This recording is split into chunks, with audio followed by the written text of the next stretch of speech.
ओम शांति। आज सुनते हैं 10 दिसंबर की मुरली से दिल में छपने वाली गहराई की बातें। आज की मुरली में बाबा ने कहा आत्मा की प्रैक्टिस करो, आत्मा भाई को देखने की प्रैक्टिस करो तो बच्चे देहाभिमान सारा मिट जाएगा। आत्मिक प्रैक्टिस जितना अधिक करेंगे तो बच्चे तुम्हारा क्रिमिनल लाइफ बिल्कुल खत्म हो जाएगी। तुम्हें ये देह को देखने की आदत पड़ी हुई है, ये आदत मिट जाएगी जितना जितना आत्मा भाई को देख के बात करेंगे। खुद आत्मा बन के आत्मा भाई से बात करेंगे, देह रहेगा ही नहीं तो क्रिमिनल आई कहाँ से जाएगी। बाबा ने कहा इस प्रैक्टिस को बढ़ाते जाओ। बच्चे कुछ तो मेहनत करनी पड़ेगी ना, बगैर मेहनत कैसे उच्च पद पाएंगे। इसलिए बाबा ने कहा आत्मा ही आके शरीर रूप धारण करके पार्ट बजाती है। अब तुम बच्चों को अशरीरी बनने का अभ्यास करना। तो बाबा ने कितना सुंदर आज बाबा के बच्चों को बताया। बेहद का बाप रचयिता है जो आकर के बच्चों को समझाते हैं, इस सृष्टि के आदि मध्य अंत का ज्ञान देते हैं। फिर बाबा ने कहा देखो बच्चे कैसे आत्मा तमो प्रधान से सतो प्रधान बन रही है और फिर सतो से कैसे तमो बनती है। ये नाटक चलता रहता है जो बाबा बच्चों को समझाते हैं। कल पहले जिन्होंने जो ज्ञान प्राप्त किया था उतना ही बच्चे प्राप्त करेंगे, कल पहले की मुआफिक जो है प्राप्त करेंगे। इसलिए बच्चे ये सारा उतना ही वर्षा प्राप्त करेंगे कल पहले जितना। तो बाबा ने कहा बच्चे तुम हमेशा अपने को आत्मा समझ के चलेंगे तो आत्मिक स्थिति तुम्हारी बनती जाएगी। इसलिए साथ साथ बाबा ने कहा सर्विस, बाबा बच्चों को सर्विस में मदद करता है। सर्विस हिम्मते बच्चे मददे बाप बच्चों के साथ सर्विस कर रहे हैं। वाह बाबा, बच्चे बाबा के साथ सर्विस कर रहे हैं। आज बाबा ने कहा बाप बच्चों के साथ सर्विस करे। सर्विसेबल बच्चों को बाबा बहुत प्यार करता है तो सदा सर्विसेबल बनकर औरों की भी सर्विस करनी है। फिर बाबा ने कितना सुंदर बताया। बाबा ने कहा कि बच्चे देखो सर्विस करेंगे तो उच्च पद पाएंगे। तुम बच्चों को अच्छा तुम्हारी वाणी में जौहर आ जाएगा। मैं भाई भाई को समझकर देख कर अगर आप ज्ञान समझाएंगे तो तुम्हारी वाणी में जौहर आ जाएगा। इसलिए बच्चों को सर्विस करनी है, ऑन गॉडली सर्विस। सुस्त नहीं बनना है। बाबा ने कहा कहीं बच्चे सुस्त बन जाते हैं, तत्पर नहीं रहते, प्रैक्टिस पूरी नहीं करते। अगर प्रैक्टिस पूरी नहीं करते तो फिर सुस्ती आ गई, फिर सुस्त नहीं बनना है। फिर बाबा ने आज कितना सुंदर हम बच्चों को बताया कि बच्चे तुम बच्चों को किस तरीके से अब इस पढ़ाई पढ़कर तुम्हें उच्च पद पाना है।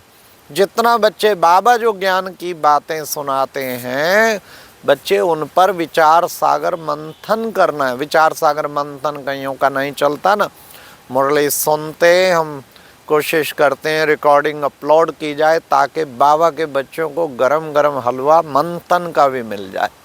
विचार सागर मंथन करना चाहिए। मुरली की पॉइंट सारी बुद्धि में याद हो जानी चाहिए। जब बाबा कहे झट एकदम रिपीट कर देनी चाहिए।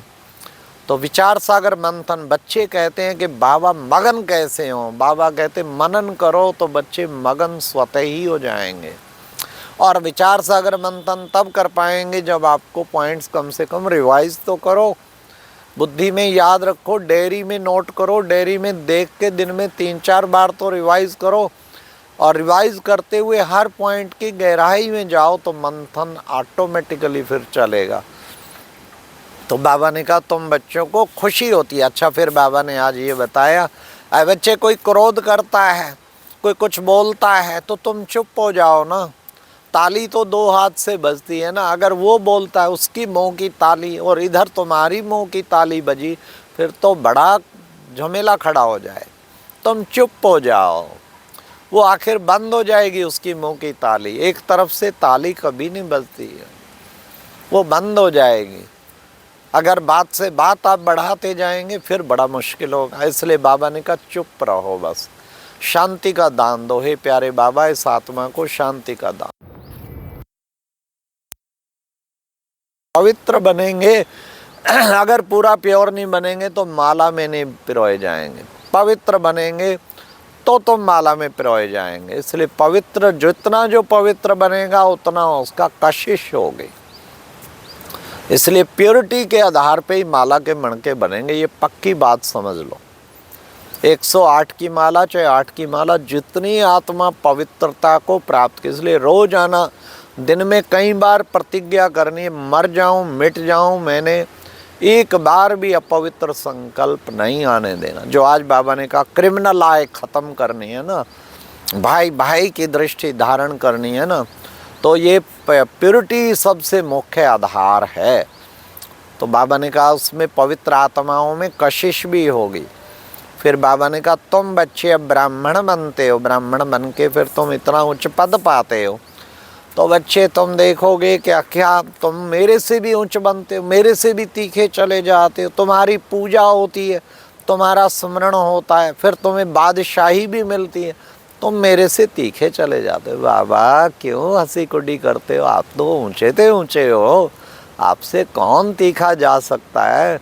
ये तो आप कूल्हे पे चढ़ा के हम सबको ऊंचा पद दिला रहे हो, तेरा कितना ना शुक्रिया करें बाबा। फिर बाबा ने कितनी सुंदर हम बच्चों को बात बताई कि बच्चे तुम बच्चे देखो, बाबा की याद भूल खुशी कम हो जाती है। अब सबको तुम बच्चों को वापस जाना है। हाँ, जब याद भूल जाएगी तो फिर खुशी कम तो फिर पद भी कम। इसलिए जितना हो उसके बच्चे अपने को आत्मा समझे, बाप को याद करो, तो बच्चे तुम्हारे फिर जमा का खाता बढ़ता जाएगा, फिर तुम उच्च पद पाएंगे। फिर बाबा ने कहा जितना जितना विनाश के निकट आएंगे तो तुम्हारी सर्विस भी खूब बढ़ती जाएगी। बाप आते हैं सबको, सबका हक है वर्षा लेने का, बाप आते हैं सबको शांति और सुख का वर्षा देते हैं। तो वर्षा मिलता है ना, उससे कितने ऊंच बन जाते हैं। तो तुम मेहनत करेंगे ना, तो बाबा ने कहा जितना उच्च पद पाएंगे तो उतना फिर बाबा के समीप पहुंच जाएंगे। तो बाबा ने आज कहा चैरिटी बिगिन्स एट होम। बच्चे सबसे पहले तो खुद का भी उद्धार करना है और अपने निकट वालों का भी उद्धार करना है। इसलिए बच्चे तुम्हें ध्यान रखना है। मेरे लौकिक संबंधियों का भी, उनको भी ज़रूर बाबा का परिचय देना है। अपने मोहल्ले में जितने उनका भी परिचय दो। सबसे पहले बच्चे बाप का परिचय सबको देना है। कोई आत्मा भाई मिस ना, अपने गांव का, अपने शहर का, फिर विश्व का कल्याण करना है। तो बाबा ने कहा ये सबसे पहले चैरिटी बिगिन्स एट होम। आज की मुरली में फिर वरदान भी कितना सुंदर था। क्या मास्टर रचयिता की स्टेज द्वारा आपदाओं की स्थिति को मनोरंजन का अनुभव करने वाले क्या बनेंगे, संपूर्ण योगी भव। तो ये मास्टर रचयिता की स्थिति द्वारा ही बन पाएंगे। कितनी बड़ी आपदा आए उसको मनोरंजन में बदल दो कि थोड़ी देर खेल दिखा के चली जाएगी। आपदा आई और गई, अरे आई और गई, मनोरंजन करके गई बस। अपनी स्थिति ना डोले, स्थिति ना डोले। तो बाबा कहते हैं आपदाओं की स्थिति के द्वारा, उस परिस्थिति के द्वारा मनोरंजन की स्थिति का अनुभव करने वाले क्या मास्टर रचयिता, संपूर्ण योगी भव। फिर बाबा ने आज स्लोगन में भी कितना सुंदर कहा, दिल तख्त को छोड़ साधारण संकल्प करना, माना धरनी में पांव रखना। दिल तख्त को छोड़, ये दिल तख्त है बाबा का, दिल तख्त, दिल के तख्त पर बैठ। दिल तख्त को छोड़ धरनी पे पांव रखना। बाबा ने कहा ये है धरनी पे पांव रखना, दिल तख्त को छोड़, ये बहुत बड़ी बात है। बाबा ने कहा साधारण संकल्प करना, माना धरती पे पांव रखना। हर संकल्प पावरफुल हो, हर संकल्प रॉयल हो, हर संकल्प शक्तिशाली हो। ये प्रैक्टिस करते चलो। हमारा संकल्प ऐसा हो एक एक विश्व कल्याण के निमित्त हो। फिर नेक्स्ट बाबा ने अव्यक्ति इशारे में आज बाबा ने कहा संपूर्ण कर्मातीत बनने की धन लग जाए। उसके लिए क्या करो, कर्म में भी हल्कापन, तन में भी हल्कापन, मन में भी हल्कापन, हल्कापन सदा धारण करो। बाबा बैठा है, बाबा कर्म करावन आ रहा है, मैं तो केवल निमित्त हूँ। क्या बड़ी बात है, जो कुछ होगा सो हो जाए। बाबा सब हो जाएगा, क्या बड़ी बात है, बस ये सदा याद रखो। अच्छा, ओम शांति। ये थी आज की मुरली से दिल में छपने वाली गहराई की बातें।